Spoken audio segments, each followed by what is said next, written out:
মধ্যরাতে সুফিয়া কামাল হল থেকে ছাত্রী বের করে দেওয়ার প্রতিবাদে বিক্ষোভ। অনাকাঙ্ক্ষিত ঘটনা এড়াতে এমন পদক্ষেপ বলছেন উপাচার্য। কমনওয়েলথের নতুন প্রধান প্রিন্স চার্লস। লিডার স্ট্রিটে যোগ দিয়েছেন শেখ হাসিনা। নিরাপত্তা ও উন্নয়নে যোগাযোগ বাড়ানোর আহ্বান থেরেসা মের। জাতীয় নির্বাচন ইস্যুতে সংবিধানের বাইরে যাবে না আওয়ামী লীগ। সমঝোতার গুঞ্জনকে গুজব বলছে বিএনপি। এবং উন্নত জীবনের আশায় প্রতি বছর সাগর পথে ইউরোপে ঢুকছেন হাজারো বাংলাদেশি। পাসপোর্ট খুঁইয়ে পদে পদে ভোগান্তি।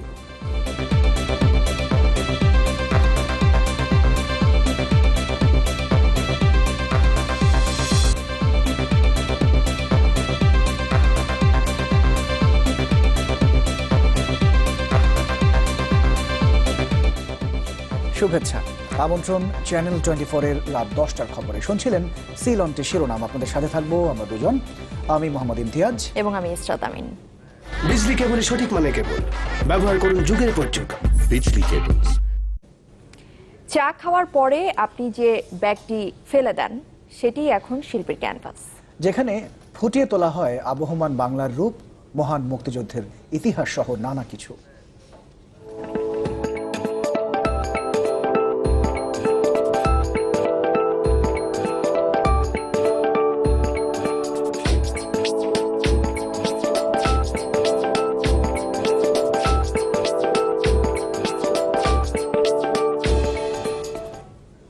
দর্শক, এ নিয়ে সংবাদে থাকছে একটি বিশেষ প্রতিবেদন। ঢাকা বিশ্ববিদ্যালয়ের সুফিয়া কামাল হল থেকে মধ্যরাতে বেশ কয়েকজন ছাত্রীকে বের করে দেওয়ার প্রতিবাদে ক্যাম্পাসে বিক্ষোভ করেছেন কোটা সংস্কার আন্দোলনরত শিক্ষার্থীরা। তারা সুফিয়া কামাল হলের প্রভোস্টের পদত্যাগের দাবি জানিয়েছেন। তবে উপাচার্যের দাবি, ফেসবুকে উস্কানিমূলক পোস্ট দেয়ায় অনাকাঙ্ক্ষিত পরিস্থিতি এড়াতে ওই 3 ছাত্রীকে তাদের অভিভাবকের হাতে তুলে দেওয়া হয়েছে। ঢাকা বিশ্ববিদ্যালয়ের কবি সুফিয়া কামাল হল থেকে বৃহস্পতিবার মধ্যরাতে এভাবেই বেরিয়ে আসেন কয়েকজন শিক্ষার্থী। অভিভাবকরা জানান, মোবাইল ফোনে তাদের সাথে যোগাযোগ করে হল কর্তৃপক্ষ। জানানো হয় হলে এসে ছাত্রীদের নিয়ে যেতে। বলেন না যে এত রাত্রে কেন? হ্যাঁ, বলছো ঝড় বৃষ্টি বাদল আসমুকাম বলেন আসতে হবে। এই ঘটনার পরপরই উত্তাপ ছড়ায় পুরো ক্যাম্পাসে। রাতে কোটা সংস্কার আন্দোলনরত শিক্ষার্থীরা ঘোষণা দেয় শুক্রবার বিকেলে ক্যাম্পাসে বিক্ষোভ কর্মসূচির। রাজু ভাস্কর্যের সামনে বিকেলে বিক্ষোভ করেন তারা। এ সময় শিক্ষার্থীদের নিপীড়নের বিরুদ্ধে একটি মিছিল ক্যাম্পাস প্রদক্ষিণ করে। আন্দোলনকারীরা সুফিয়া কামাল হলের প্রভোস্টের পদত্যাগেরও দাবি জানান। সুফিয়া কামাল হলের প্রশাসন যে হীন কাজ করেছে তাতে তার নৈতিক অবক্ষয় ঘটেছে। তাকে উক্ত পদ থেকে অতি দ্রুত প্রত্যাহার করুন। তবে ঢাকা বিশ্ববিদ্যালয়ের উপাচার্যের দাবি, ফেসবুকে উস্কানিমূলক পোস্ট দেয়ায় অনাকাঙ্ক্ষিত পরিস্থিতি এড়াতে ওই 3 জন ছাত্রীকে অভিভাবকের হাতে তুলে দেওয়া হয়েছে। যে কাজ তারা করতেছিল সেটি করলে হল নিরাপত্তাহীনতায় পড়তো, অসম্মানিত হতো, হাজার হাজার ছেলেমেয়েদের জীবন যে কোনো সময় অনাকাঙ্ক্ষিত ঘটনা ঘটার সম্ভাবনা ছিল। সেই বিবেচনায় চমৎকার একটি কাজ করেছে যে অন্ততপক্ষে গার্ডিয়ান আপনজনদের হাতে বুঝিয়ে দিয়ে একটি স্বস্তিকর অবস্থানে চলে আসলো। গত 10 এপ্রিল সরকারি চাকরিতে কোটা সংস্কারের দাবিতে আন্দোলনরত শিক্ষার্থীদের নির্যাতনের ঘটনায় সুফিয়া কামাল হলের ভেতরে এবং বাইরে উত্তেজনা ছড়িয়ে পড়ে। এই ঘটনায় ছাত্রলীগের সভাপতি ইফফাত জাহান প্রথমে ছাত্রলীগ এবং ঢাকা বিশ্ববিদ্যালয় থেকে বহিষ্কার করা হলেও পরে ওই বহিষ্কারাদেশ প্রত্যাহার করা হয়। ফয়সাল হোসেন, চ্যানেল 24, ঢাকা। কমনওয়েলথের নতুন প্রধান হয়েছেন ব্রিটিশ যুবরাজ চার্লস। তার বিষয়ে ঐক্যমতে পৌঁছান 53 দেশের সরকার ও রাষ্ট্রপ্রধান। লন্ডনের উইন্ডসর ক্যাসেলে কমনওয়েলথ সম্মেলনের সমাপনী দিনে লিডার্স রিট্রিট সেশনে অংশ নিয়েছেন প্রধানমন্ত্রী শেখ হাসিনা। সম্মেলনে অংশগ্রহণকারীদের সম্মানে আয়োজিত সংবর্ধনা ও একটি কমিউনিটি সংবর্ধনা অনুষ্ঠানেও যোগ দেবেন প্রধানমন্ত্রী। যুক্তরাজ্যের পুরনো রাজপ্রাসাদ উইন্ডসর ক্যাসেল। স্থানীয় সময় শুক্রবার সকালে এখানকার লিডার্স রিট্রিট সেশনে যোগ দেন প্রধানমন্ত্রী শেখ হাসিনা। ভারতের প্রধানমন্ত্রী নরেন্দ্র মোদী সহ 53 দেশের সরকার প্রধানও যোগ দেন এ অধিবেশনে।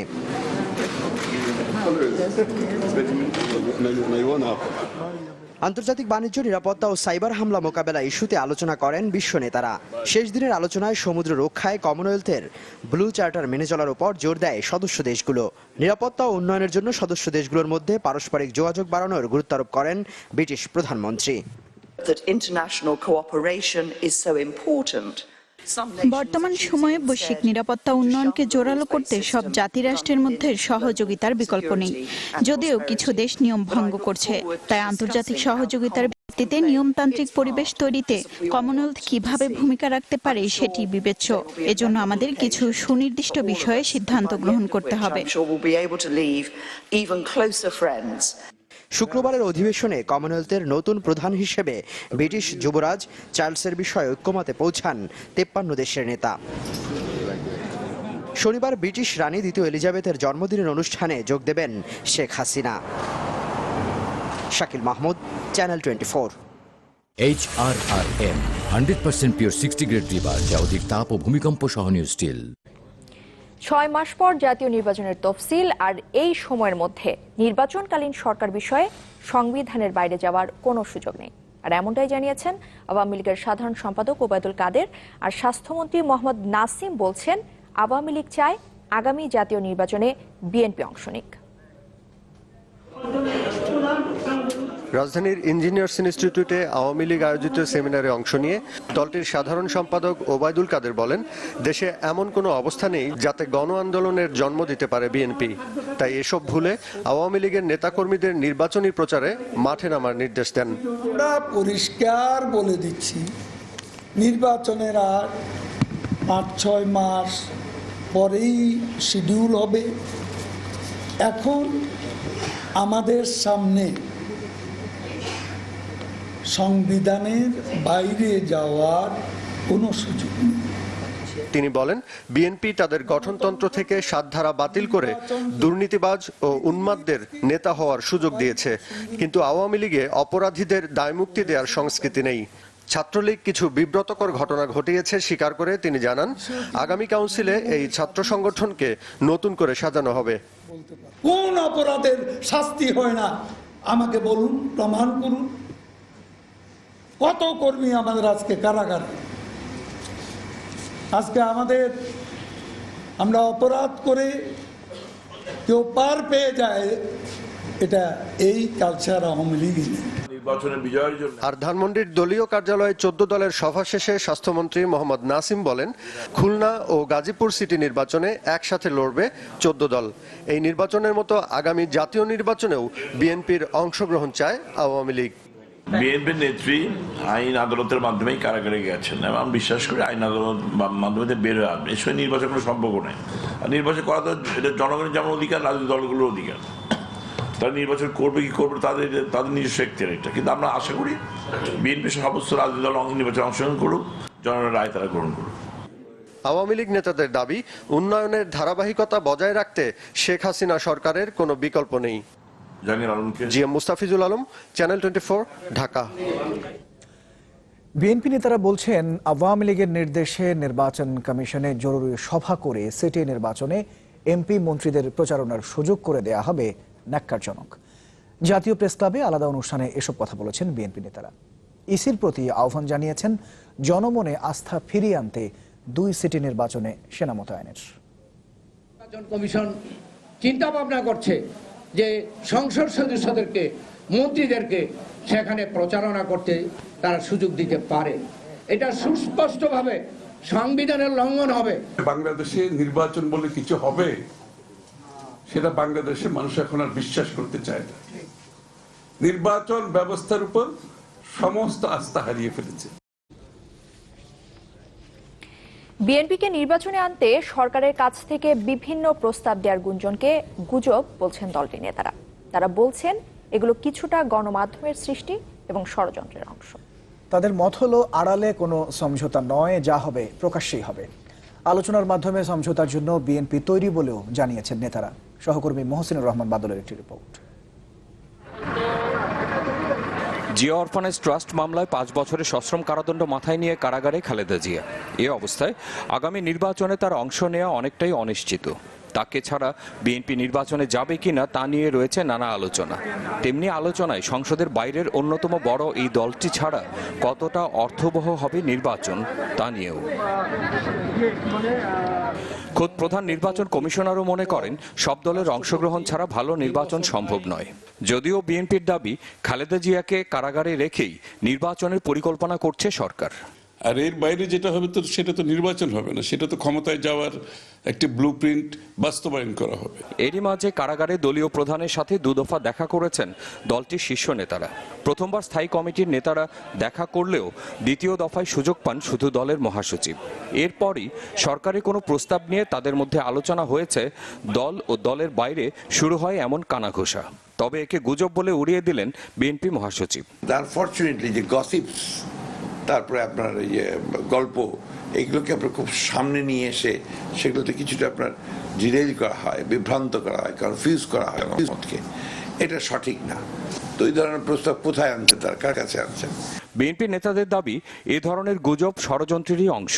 নির্বাচন থেকে বাইরে রাখতেই উদ্দেশ্যমূলকভাবে কিছু গণমাধ্যমে এসব ছড়ানো হচ্ছে। এটা কিন্তু আরেকটা টুল, এখন পলিটিক্যাল টুল, যেটা হচ্ছে ফেক নিউজের মাধ্যমে একটা বাজারে ছেড়ে দিল এবং এটার উপরে কিছু আলাপ আলোচনা হবে, অর্থাৎ দৃষ্টিটা অন্যদিকে চলে যাবে। এটা কিন্তু বাড়তে থাকবে, কারণ জনগণ থেকে যখন আপনি বিচ্যুত হয়ে যাবেন, আপনার নির্ভরশীলতা যখন জনগণ থেকে সরে যাবে, আপনি কিন্তু এই ধরনের অপরাজনীতিতে আরো বেশি মনোযোগী হবেন। তারা বলছেন সমস্যা সমাধানে সবসময় আলোচনার পক্ষে বিএনপি, আর তা হতে হবে প্রকাশ্যে। এই প্রস্তাব তো এইভাবে দিয়ে লাভ নেই, আমরা তো প্রকাশ্যেই প্রস্তাব দিচ্ছি। আমরা জনগণের সামনে আমাদের প্রস্তাব রাখছি যে আমরা কথা বলতে চাই, আলোচনা করতে চাই, তো তারা তো সেটাতেও রেসপন্ড করছেন না। তো সেই জন্য আপনার আমি মনে করি এই ধরনের গসিপসগুলো, গল্পগুলো, এগুলো অলিক গল্প আর কি। এজন্য আস্থার পরিবেশ তৈরি করতে সংসদ ভেঙে দেয়া, নির্বাচনে সমান সুযোগ সৃষ্টি সহ নির্বাচন কমিশনের সংস্কার দরকার বলেও মনে করেন বিএনপির নীতি নির্ধারকরা। মহসিনুর রহমান বাদল, চ্যানেল 24, ঢাকা। টেকো নুডলস, সময়ে অসময়ে সব সময়। নিরাপদ জীবন ও নির্ঝঞ্ঝাট পরিবেশ, এসব বিবেচনায় অনেকেরই পছন্দ ইউরোপ। বিশ্বের দ্বিতীয় বৃহত্তম এই মহাদেশের কোনো একটি দেশে ঠাঁই নিতে পারলেই জীবন নিশ্চিন্ত। আর এমন ধারণা পুঁজি করে জীবনের ঝুঁকি নিয়ে প্রতি বছর অবৈধভাবে সাগর পথে পা বাড়ান হাজারো বাংলাদেশি। তবে পাসপোর্ট খুইয়ে পদে পদে অবর্ণনীয় ভোগান্তির শিকার হন তারা। ইটালি ঘুরে এসে আরও জানাচ্ছেন হাসান শুভ্র, আর ছবি তুলেছেন মমিনুল ইসলাম মমিন।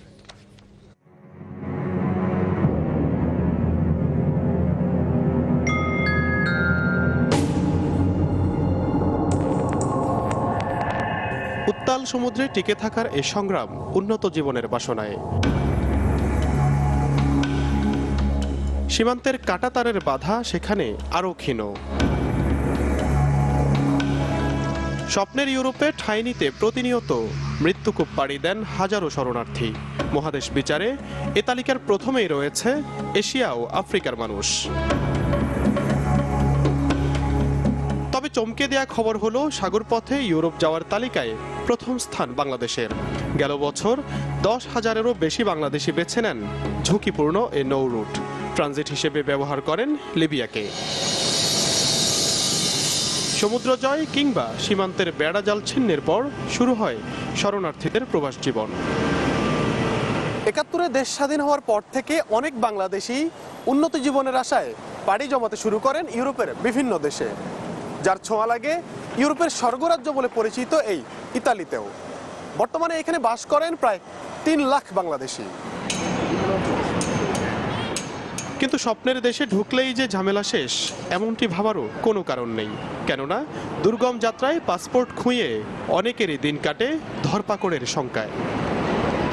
অফিসে গেলে তারা দুর্ব্যবহার করে, মানে একজন অফিস স্টাফ আছেন 4-5 জন, ওনার কাছে যাও। আপনারা দেখেছি অকারণে এমবাসি করা হয়েছে আমাদের জন্যই তো নাকি। একই অভিযোগ আরেক বাংলাদেশি মাহবুবের। সময় স্বল্পতায় ক্যামেরার সামনে আসতে না পারলেও ভোগান্তির বর্ণনা দিলেন ফোনে। টাকা দিয়ে নাকি বলে পাসপোর্ট করে, তো টাকা দিয়ে যদি ভাইয়া পাসপোর্ট করে, তো আমরা এখানে আসছি দেখেন বাংলাদেশের মনে করেন যে মাতৃভূমি, আমরা জন্ম যে দেশ, এই দেশের আমাদের কোনো দাম থাকে না, বুঝছেন? এরা আমাদের কেমন ভাবে লাঞ্ছিত করে। ইতালিতে দীর্ঘদিন বাস করছেন এমন বাংলাদেশিদের মতে নিজেদের ভুলেই ভোগান্তি পোহাতে হয় নতুন অভিবাসীদের। কে বা কাহার বুদ্ধিতে আমাদের সেই পুরোনো পাসপোর্ট আমরা ফেলে দিই। যখন এটা বাংলাদেশে পাসপোর্টের জন্য পাঠায়, তার আগের যে ফিঙ্গার আর বর্তমানে ফিঙ্গারের সাথে নাম, বয়স, বাপের নাম, ধর্ম মিল থাকে না। আমার মনে হয় পাসপোর্ট ছেড়ে দেওয়ার ব্যবস্থা সরকারের গ্রহণ করা উচিত এবং নিয়মটা কঠিন করা দরকার, বা নিয়মটা সবাইকে জানিয়ে দেওয়া দরকার যে এর বাইরে পাসপোর্ট দেওয়া হবে না। দেশটিতে নিযুক্ত বাংলাদেশের হাই কমিশনার জানান, বর্তমানে পাসপোর্ট জটিলতার শিকার এমন বাংলাদেশি ১৫০০। অস্বীকার করেন কর্মকর্তাদের ঘুষ চাওয়ার অভিযোগ। পাসপোর্টে লাগছে, বাংলাদেশ থেকে পাসপোর্ট হয়, কোনো পরিবর্তন, এখান থেকে শুধু ইনফরমেশনটা অনলাইনে যায় এবং অনলাইনের যে ইনফরমেশন, সেই ইনফরমেশনের সাথে তার আগের ইনফরমেশন যদি টালি করে 7 দিনের মধ্যে সে পাসপোর্ট পেয়ে যাচ্ছে। সুতরাং এখানে তো তাকে কাউকে মানে ধরারও দরকার না। বিষয়টি সমাধানে ঢাকার পাসপোর্ট সদর দপ্তরের আন্তরিক পদক্ষেপ চান এই কর্মকর্তা। হাসান শুভ্র, চ্যানেল 24, রোম, ইতালি। বঙ্গবন্ধুর ৭ মার্চের ভাষণ, ধর্মীয় সম্প্রীতি, রঙিন কৃষ্ণচূড়া কিংবা সুবিশাল চা বাগান সবই যেন জীবন্ত হয়ে ধরা দেয় সাদিতুজ্জামানের হাতে। এবং মজার ব্যাপার হলো, শিল্পী হিসেবে তার কোনো প্রাতিষ্ঠানিক শিক্ষা নেই, কিন্তু তারপরও ছোট ছোট টি ব্যাগে একে একে তিনি এঁকে চলেছেন চমৎকার সব ছবি। রাজশাহী থেকে আবরার সাইডের রিপোর্ট, আর ছবি তুলেছেন আখতারুজ্জামান লেলিন।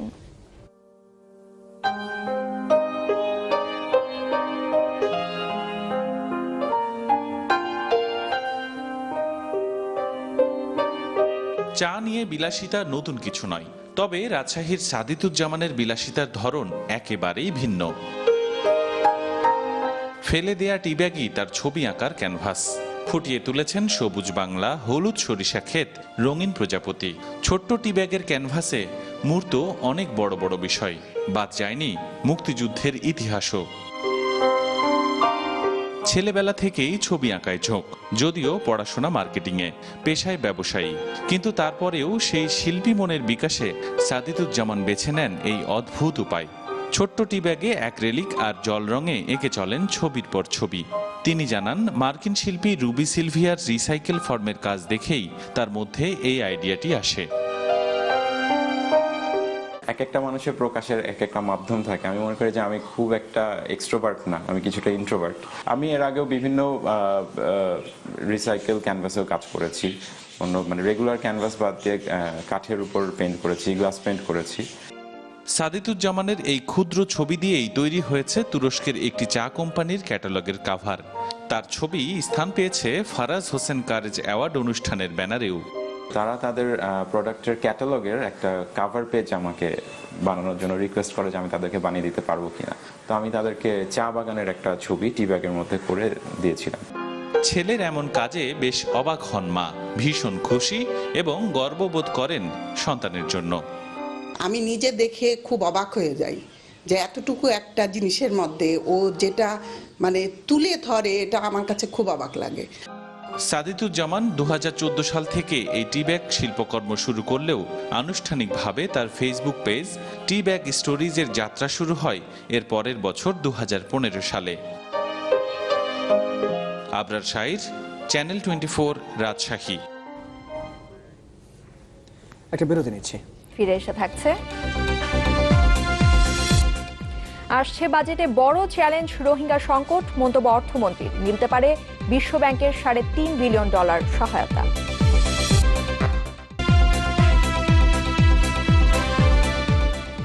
আবার আমন্ত্রণ রাত 10টার খবরে। আপনারা দেখছেন চ্যানেল 24। জনগণের স্বার্থ উপেক্ষা করে এলএনজি ও এলপিজির দাম বাড়ানোর সিদ্ধান্ত নিয়েছে সরকার এবং অভিযোগ করেছেন নাগরিক সমাজের প্রতিনিধিরা। ঢাকা রিপোর্টার্স ইউনিটিতে এক সংবাদ সম্মেলনে বক্তারা বলেছেন, গুটি কয়েক গোষ্ঠীর উন্নতির জন্য জনস্বার্থ বিরোধী এই সিদ্ধান্ত নেওয়া হচ্ছে। আগে গণশুনানির দাবি জানিয়েছেন তারা। অভিযোগ করেছেন, গ্যাস খাতে রাজস্ব ঘাটতি না থাকা সত্ত্বেও গ্যাসের দাম বাড়ানো হচ্ছে, যদিও শিল্প কারখানা ও বাসা বাড়িতে গ্যাসের সংকট দূর হচ্ছে না। সুন্দরবনকে ঝুঁকি মুক্ত করতে এর 10 কিলোমিটারের মধ্যে এলপিজি প্ল্যান্ট হয়েছে তা বন্ধ করার দাবি জানিয়েছেন তারা। বলেছেন সরকারের এই প্ল্যান্ট নির্মাণের অনুমতি আইনের পরিপন্থী। মানিকগঞ্জে আসামি ধরতে গিয়ে পানিতে ডুবে এক পুলিশ সদস্যের মৃত্যু হয়েছে। দুপুরে কালীগঙ্গা নদীর জয়নগর এলাকা থেকে পুলিশ কনস্টেবল শাহিনের মরদেহ উদ্ধার করা হয়। পুলিশ জানিয়েছে গতকাল মাদক ব্যবসায়ী আব্দুল সালামকে ধরে নিয়ে থানায় ফিরছিলেন সদর থানার কনস্টেবল শাহিন। এক পর্যায়ে সালাম পুলিশের কাছ থেকে পালাতে কালীগঙ্গা নদীতে ঝাঁপ দেয়, আর এ সময় তাকে ধরতে কনস্টেবল শাহিনও নদীতে ঝাঁপ দেন, কিন্তু সালাম সাঁতরে পালিয়ে গেলেও নিখোঁজ হন শাহিন। দিন শেষ, মেগা ডিজিটাল স্কেলে বাংলাদেশ। শুক্রবার প্রায় একই সময়ে বিভিন্ন প্রতিষ্ঠানের নিয়োগ পরীক্ষা থাকায় একটির বেশি পরীক্ষায় অংশ নিতে পারেননি বেশিরভাগ চাকরি প্রত্যাশী। 9:30 এবং 10টায় শুরু হয় এইসব নিয়োগ পরীক্ষা। যে পরীক্ষার কেন্দ্র বাসার কাছাকাছি তাতেই অংশ নিয়েছেন অনেকেই। প্রাথমিক বিদ্যালয়, জীবন বীমা, সোনালী ব্যাংক, তিতাস গ্যাস সহ অন্তত 6টি নিয়োগ পরীক্ষা হয় শুক্রবার। আগামী 27 এপ্রিলও ঠিক একই সমস্যায় পড়তে যাচ্ছেন নিয়োগ প্রত্যাশীরা। সেদিনও প্রায় একই সময়ে তিতাস গ্যাস, বাংলাদেশ ব্যাংক, কারা অধিদপ্তর, কর্মসংস্থান ব্যাংক সহ আরও অন্তত 7টি সরকারি প্রতিষ্ঠানে নিয়োগ পরীক্ষা হবে।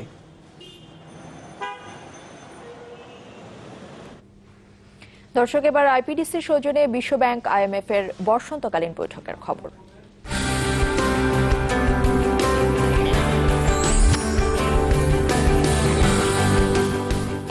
আসছে বাজেটে বড় চ্যালেঞ্জ রোহিঙ্গা সংকট মোকাবেলা, এমনটাই বলেছেন অর্থমন্ত্রী আবুল মাল আব্দুল মুহিত। আর এজন্য বিশ্ব ব্যাংকের শরণার্থী তহবিল থেকে বাংলাদেশকে দেয়া হতে পারে $3.5 বিলিয়ন ঋণ সহায়তা, যা চূড়ান্ত হবে স্থানীয় সময় শনিবার বিশ্ব ব্যাংকের সাথে বৈঠকে। ওয়াশিংটন ডিসি থেকে বিস্তারিত জানাচ্ছেন মজুমদার বাবু। তীব্র শীত শেষে যুক্তরাষ্ট্রে শুরু হয়েছে বসন্ত। হয়তো বসন্ত বাতাসেই বড় পরিবর্তন এসেছে বিশ্বব্যাংকের সিদ্ধান্তে। একসময় সংস্থাটি রোহিঙ্গা সমস্যার সমাধানে বাংলাদেশকে অর্ধেক ঋণ আর অর্ধেক সহায়তা হিসেবে এ সংক্রান্ত প্রকল্পে অর্থায়ন করতে চেয়েছিল, কিন্তু সেই অবস্থান থেকে সরে এসে এখন পুরো অর্থই ঋণ হিসেবে দিতে আগ্রহী বিশ্বব্যাংক। আগে ছিল 50% গ্রান্ট and 50% লোন।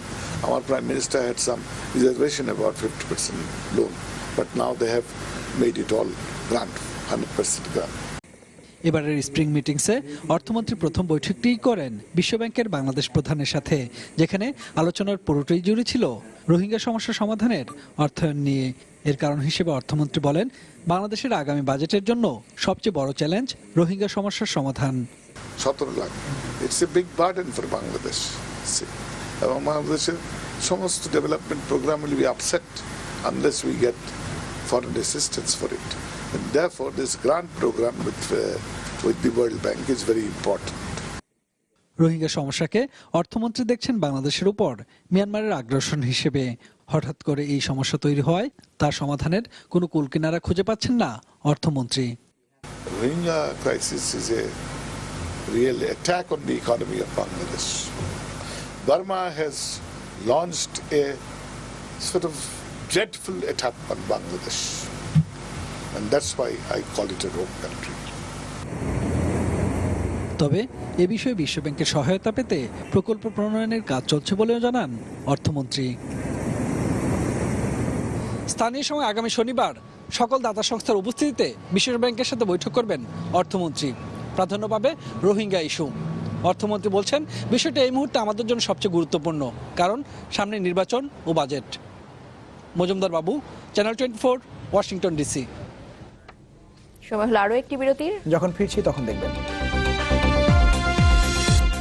প্লাস্টিক বর্জ্য ধ্বংসে যুগান্তকারী আবিষ্কারের দাবি ব্রিটিশ গবেষকদের। পরিবেশ দূষণ রোধে ব্যবহার করছেন বিশেষ এনজাইম।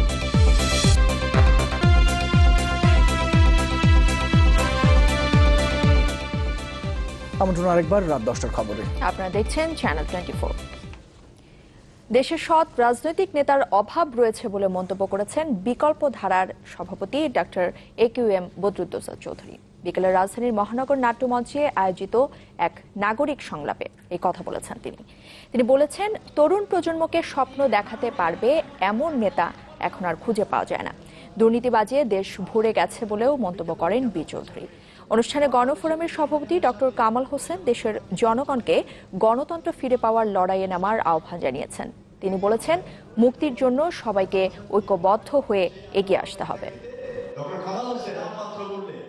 কোয়ালিটি লিডারশিপ নাই, দেশের যুব শক্তিকে, ভবিষ্যৎ শক্তিকে এগিয়ে নিতে পারে, স্বপ্ন দেখাতে পারে, এরকম নেতৃত্ব নাই। কেন মেধাবী লোক খুব কম রাজনীতিতে আসে।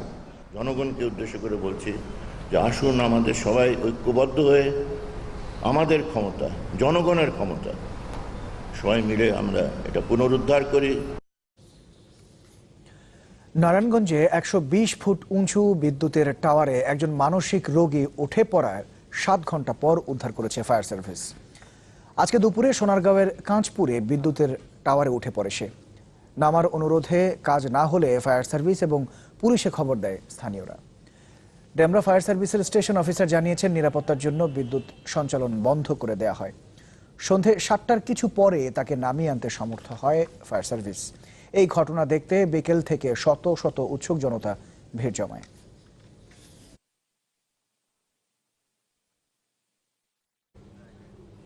এবার নাভাডা ফার্মাসিউটিক্যালসের সৌজন্যে স্বাস্থ্য বার্তা।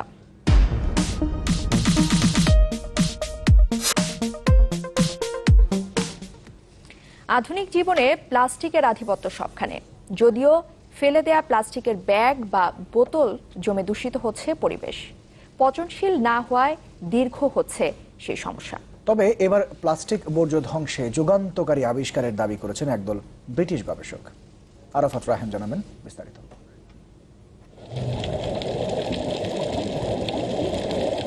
স্থল, জলাশয় কিংবা মহাসাগর, কোথায় নেই প্লাস্টিক? অপচনশীল এই বর্জ্যের দূষণ থেকে বাদ যাচ্ছে না মানুষ, পশু পাখি, এমনকি সামুদ্রিক প্রাণীরাও। শুধুমাত্র যুক্তরাজ্যেই বছরে ব্যবহৃত হয় 50 লাখ টন প্লাস্টিক পণ্য, যার মধ্যে রিসাইকেল বা পুনঃপ্রক্রিয়াজাত হয় মাত্র 24%। বাকি 76% ঠাঁই হয় প্রকৃতিতে। তবে আশাবাদ দেখছেন যুক্তরাজ্যের পোর্টসমাউথ বিশ্ববিদ্যালয়ের একদল বিজ্ঞানী। পরিবেশ দূষণে দায়ী প্লাস্টিক ধ্বংসকারী এনজাইম খুঁজে পাওয়ার দাবি তুলেছেন তারা। স্বাভাবিক অবস্থায় প্লাস্টিক ধ্বংসে 400 বছর সময়ের প্রয়োজন হয়, কিন্তু পরীক্ষাগারে উৎপাদিত নতুন এনজাইম ব্যবহার করে মাত্র কয়েকদিনেই তা সম্ভব। খাবারের মোড়ক ও পানীয় বোতলে সবচেয়ে বেশি ব্যবহৃত হয় প্লাস্টিক পলিথিলিন টেরেফথ্যালেট বা পিইটি। পিইটি বোতল বা কন্টেনার ধ্বংসে 2016 সালে প্রথমবারের মতো প্লাস্টিক খেকো ব্যাকটেরিয়া ব্যবহার করেন জাপানি বিজ্ঞানীরা। সেই ব্যাকটেরিয়ার দেহে পাওয়া প্রাকৃতিক এনজাইম পেটেইস নিয়ে গবেষণার সময় আরও শক্তিশালী নতুন সংস্করণ আবিষ্কার করতে সক্ষম হন ম্যাকগিহান ও তার দল। ব্যাকটেরিয়া থেকে ওই এনজাইম বের করে নিয়ে পরীক্ষাগারে নিয়ন্ত্রিত অবস্থায় রাখতে সক্ষম হয়েছে আমরা। তবে পরিবেশ রক্ষায় সরাসরি ব্যবহারে আরও কিছু সময় প্রয়োজন। প্লাস্টিক বর্জ্য সমস্যার সমাধানে আন্তর্জাতিক উদ্যোগে অবদান রাখতে চান ব্রিটিশ এই বিজ্ঞানী দল। প্লাস্টিক ধ্বংসকারী এনজাইমটির শারীরিক গঠনও উন্মুক্ত করে দেওয়ার সিদ্ধান্ত নিয়েছেন তারা। আরাফাত রায়হান, চ্যানেল 24। আরেকটা ছোট্ট বিরতি নেব, যখন ফিরছি তখন থাকছে। এবার নেপালের ত্রিভুবন বিমানবন্দরের রানওয়ে থেকে ছিটকে গেল মালিন্দ এয়ারলাইন্সের বিমান। অল্পের জন্য প্রাণে বাঁচলেন 139 আরোহী।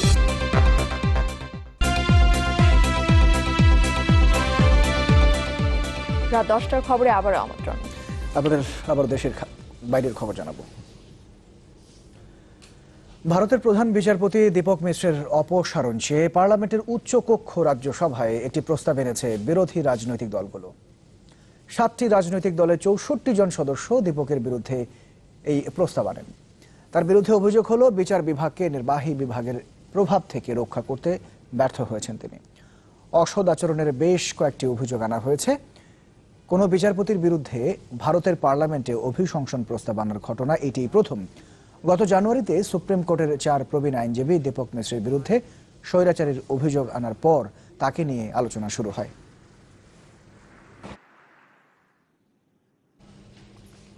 বাংলাদেশে আশ্রয় নেওয়া রোহিঙ্গারা মিয়ানমারে ফিরতে চায়, তবে জাতীয় শনাক্তকরণ প্রক্রিয়া শেষ না হওয়ায় ফিরতে পারছে না তারা, এমন দাবি করেছেন মিয়ানমারের সমাজ কল্যাণ, ত্রাণ ও পুনর্বাসন মন্ত্রী উইন মিয়াত আয়ে। গত সপ্তাহে কক্সবাজারের কুতুপালং রোহিঙ্গা শিবির পরিদর্শনের পর মিয়ানমারে ফিরে এমন দাবি করেছেন তিনি। বলেছেন, শিবিরে থাকা অনেক রোহিঙ্গাই জাতীয় শনাক্তকরণ প্রক্রিয়া সম্পর্কে জানেন না। এদিকে ভারতের নয়াদিল্লিতে চলতি মাসে একটি রোহিঙ্গা শিবিরে আগুন দেওয়ার কথা স্বীকার করেছে ক্ষমতাসীন বিজেপি যুব সংগঠন ভারতীয় জনতা যুব মোর্চা।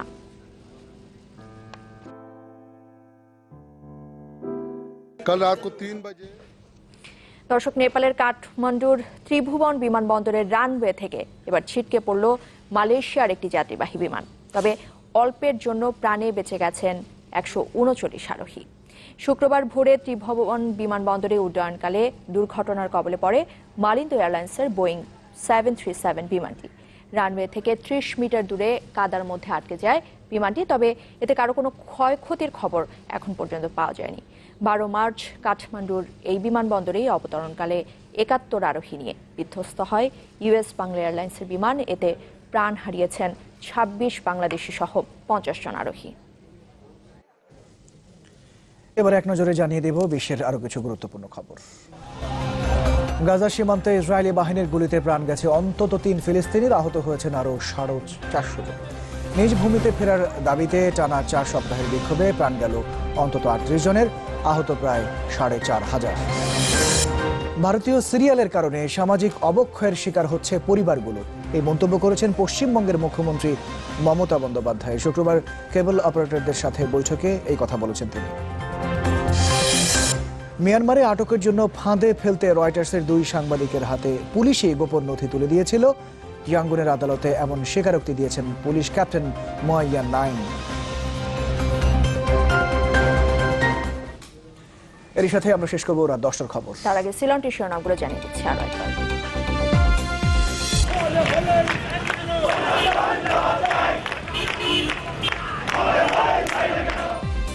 মধ্যরাতে সুফিয়া কামাল হল থেকে ছাত্রী বের করে দেওয়ার প্রতিবাদে বিক্ষোভ, অনাকাঙ্ক্ষিত ঘটনা এড়াতে এমন পদক্ষেপ, বলছেন উপাচার্য। কমনওয়েলথের নতুন প্রধান প্রিন্স চার্লস, লিডার স্ট্রিটে যোগ দিয়েছেন শেখ হাসিনা। নিরাপত্তা ও উন্নয়নে যোগাযোগ বাড়ানোর আহ্বান থেরেসা মের। জাতীয় নির্বাচন ইস্যুতে সংবিধানের বাইরে যাবে না আওয়ামী লীগ, সমঝোতার গুঞ্জনকে গুজব, বলছে বিএনপি।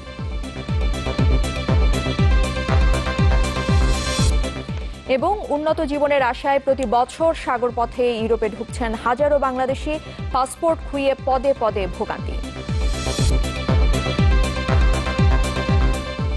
দর্শক, এই ছিল চ্যানেল 24 এর রাত 10টার খবরে। একটু পর কালার্স 24 দেখার আমন্ত্রণ রইল। অনেক ধন্যবাদ সঙ্গে থাকার।